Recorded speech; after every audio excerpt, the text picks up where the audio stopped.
Hey y'all, welcome to our kitchen. We want to show you our favorite way to grill a whole chicken. Yes, the whole thing at one time. And we're gonna make it keto, so stick around. But you're not going to believe what it takes to make this low carb meal a ketogenic meal. That's right, it's pretty amazing. So welcome to Air to Ground Farms. I'm Shelly. And I'm Rich. After 25 years in the United States Air Force, I retired as a colonel. I was a fighter pilot and a strategist.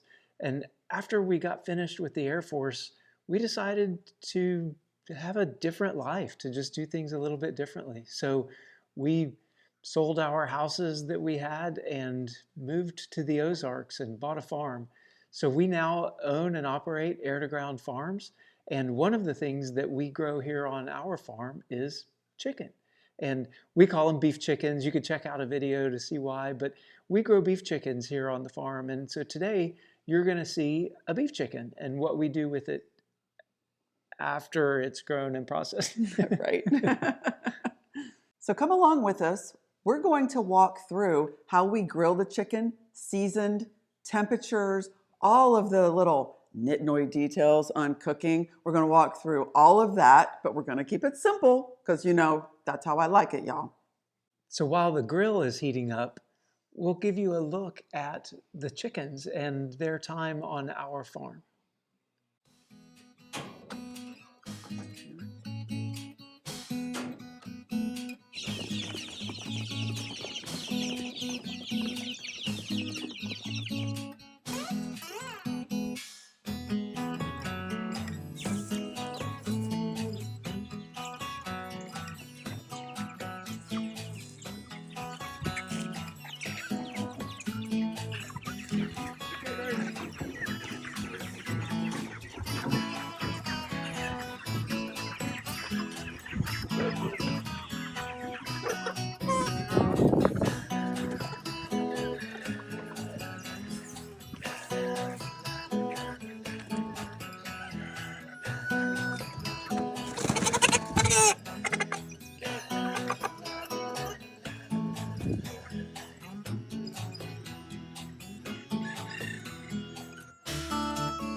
I have here one beautiful Air to Ground Farms whole beef chicken.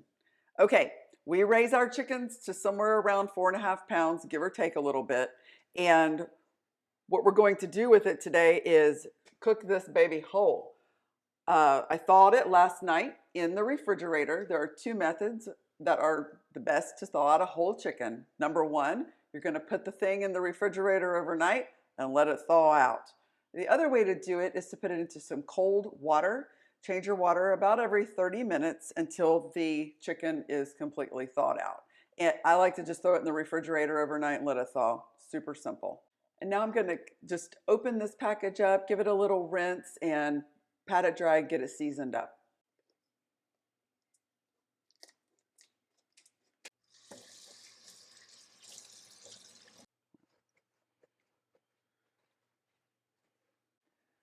This is farm fresh chicken, and until we started raising chickens ourselves and growing and cooking it, I didn't really understand the difference between the chicken that I bought at the grocery store, say from Walmart or another large chain like that. Uh, this chicken is wholly different from a Tyson chicken. This one is a different breed, and it's raised on grass and a different kind of feed, and it gets sunlight and all of that kind of stuff. You'll notice here that the fat on it is really yellow, and the bird itself is more pink in the skin rather than pale white is what we often find at the grocery store. And you might think that doesn't make much difference, but the flavor profile in this versus that is completely different. And this tastes like the chicken that I remember having at my grandma's house that she would cook many years ago. Chicken has since doesn't taste like that anymore, but this farm fresh chicken is completely different.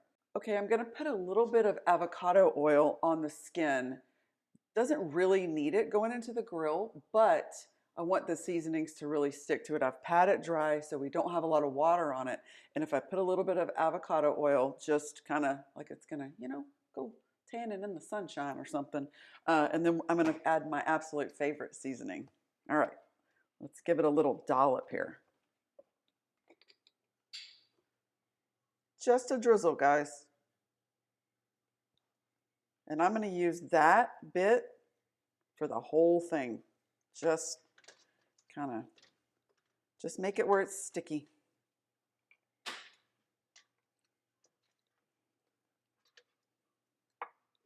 Okay.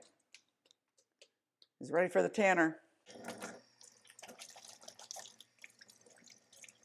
Okay, I'm gonna put 2 seasonings. One's a blend and one's poultry seasoning. All right, poultry seasoning. Just a little dash. I am gonna do front and back because he's gonna be cooked all the way around since it's going on the grill. This is Weaver's Dutch Country Seasoning Farm Dust with Himalayan salt. Y'all, we found this seasoning about a year ago and have absolutely fallen in love with it. It's in our Amazon store. Go check it out and get you some. It is delicious and it doesn't have any MSGs in it. Now, I'm fairly liberal with my seasonings when I do my meats for the grill. Even and get under there. Even and plenty. Gotta get under his little armpit there, y'all. Okay. He, in my opinion, this gentleman is ready for some heat.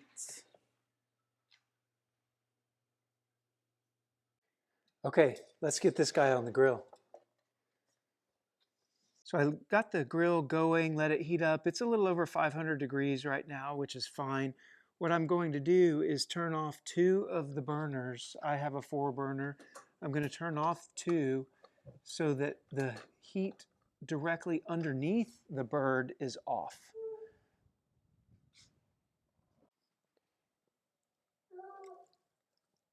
Now on goes the bird.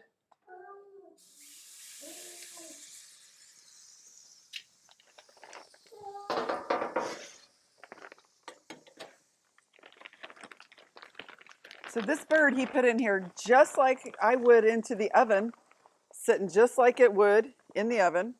And it's offset for the heat. Heat's on that side, bird's on this side. Now I'm going to add some hickory chips because we like a little bit of smoke.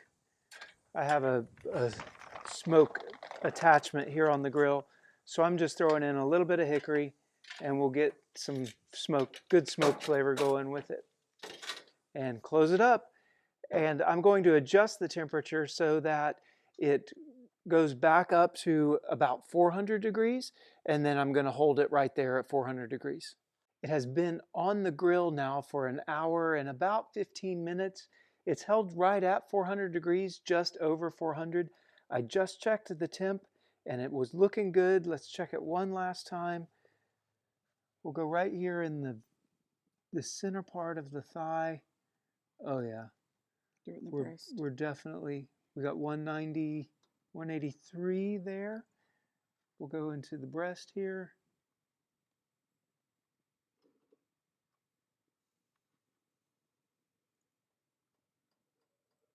$179, $180. So we're definitely done. We needed $165 and we've got it well over that.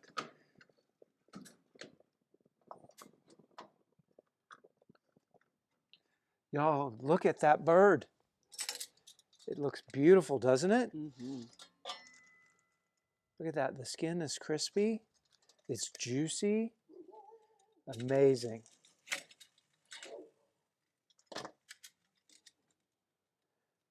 Now, I didn't turn it. I didn't do anything to it. I just let it sit. Now we got to take it inside and let it rest. Get it out of this cold wind. Okay, we like to let our chicken rest for a little bit before we cut it up. So I'm going to set it right here and tint it with aluminum foil.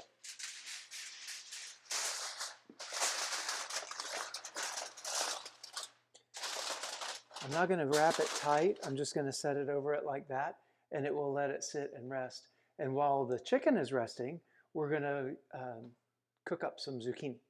We got to have our vegetables to go with our chicken. Whenever we went keto back in 2019, we gave up all of the carbs. So we were very used to and grew up, in the 80s, we had to have a protein, you got to have a veg, and you got to have a carb. Well, we ditched the carbs, so we still got to have the vegetables. This is a package of zucchini I had in the freezer. We grew this in the garden last year. So chicken was homegrown, zucchini's homegrown. I'm going to basically saute this until I think it's done. I'm just going to add a little bit of olive oil just to keep the stuff from sticking. That was maybe 1 to 2 tablespoons, maybe. I've got it up on medium-high heat because I'm going to let it just kind of sear in there. Or you can hear it.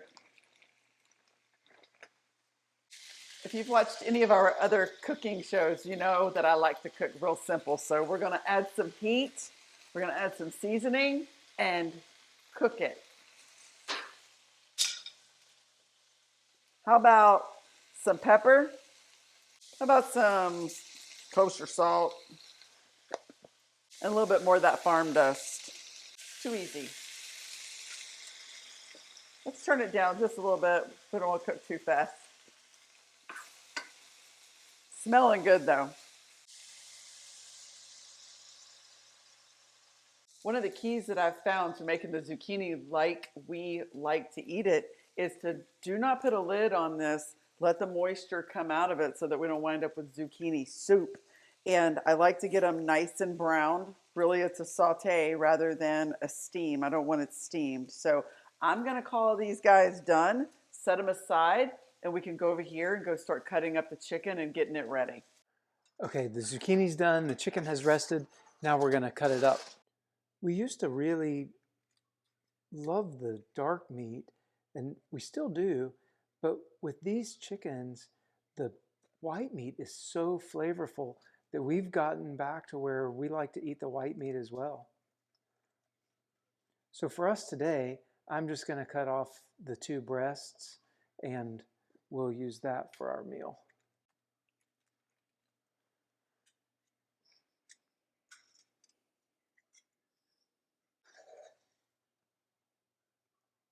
Do you know a volume that you would want to?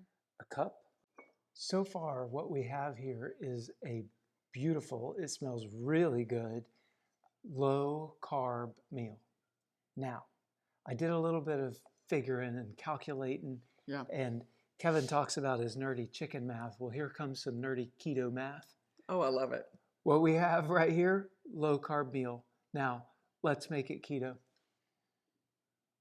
Brought out the olive oil and a measuring cup. Okay. Are you ready? Maybe. That's a lot of olive oil. Here's what we have to do. Let me move my cup out of the way. Let me move both of these cups out of the way. Okay. Now, we want to get this up to where we're 70% fat, 20-ish% protein, and 10%-ish carbohydrates. Okay. We're not going to be able to get exactly there today because the zucchini is such a low-carb vegetable. Okay. So what we're going to have is about 2 carbs in the zucchini. We'll get to 69% of fat. Okay.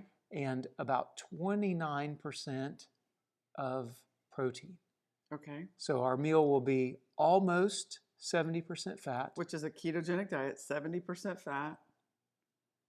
We're going to go over 20% protein. We're going to hit 29% on the protein and 2% on the carbs. So not very many carbs. Okay. So a very low carb, but we're going to hit our 70%. And this is really healthy and amazing right now before we even go keto and add the fat. That's right. Okay. Super healthy, amazing meal. Here's the thing though. If I only eat this and get up, I probably am going to be hungry in just a few hours. So we can remedy that by being keto and adding that 70% fat to this meal. But what does that look like? Let's see. Yeah, well, we did a podcast a while ago talking about why doesn't keto work. And one of the things is low carb does not equal keto. Right.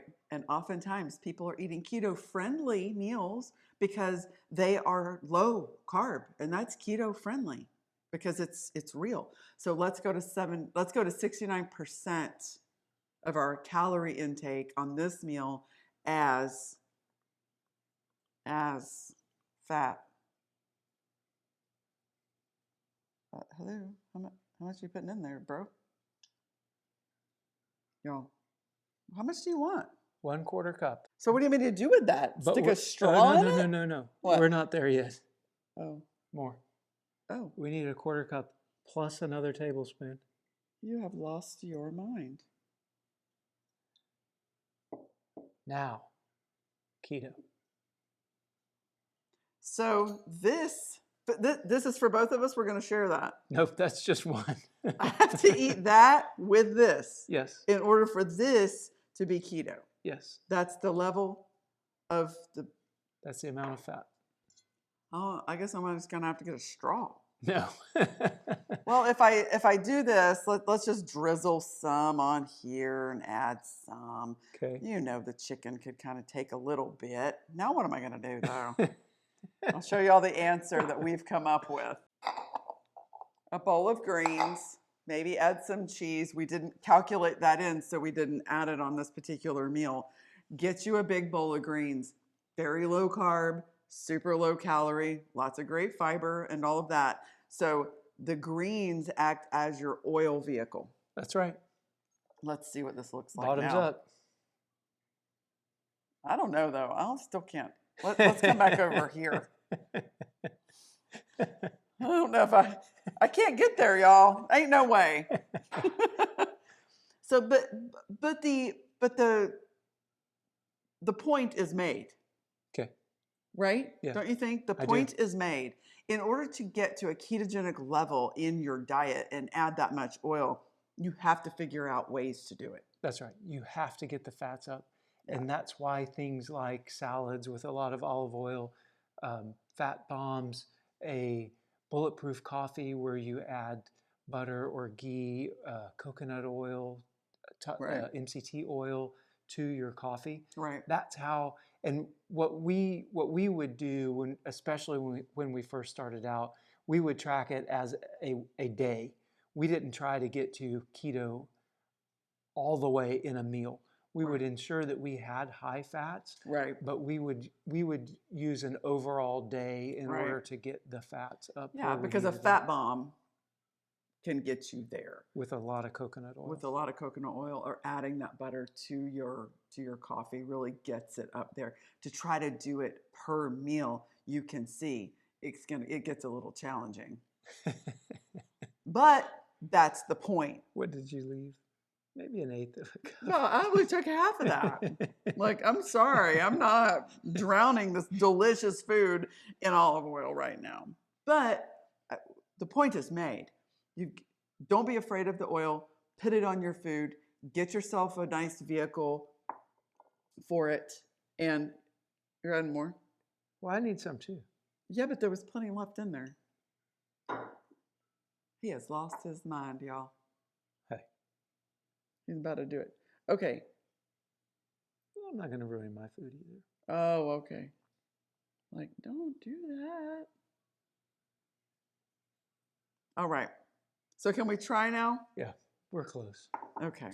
I want to try this chicken more than for sure. anything. So, okay. And grilled whole chicken.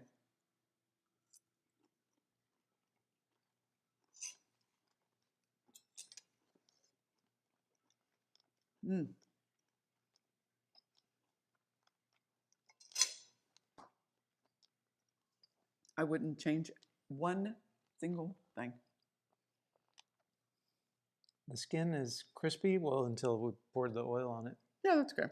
Tastes really good. It's Got a little amazing. hint of the hickory smoke, Mhm. and that is delicious. Yes, it really is. And we sell chicken, we raise chicken, and in about 3 weeks, our first meat birds will be arriving on the farm. and it will be an entire growing season. Every 2 weeks, we'll have a new batch of meat chickens coming in, and we will keep them rotated until September. And they come in, 8 weeks later, they go out, go in the freezers, get sold at the farmer's market in Missouri. Yeah. Yeah.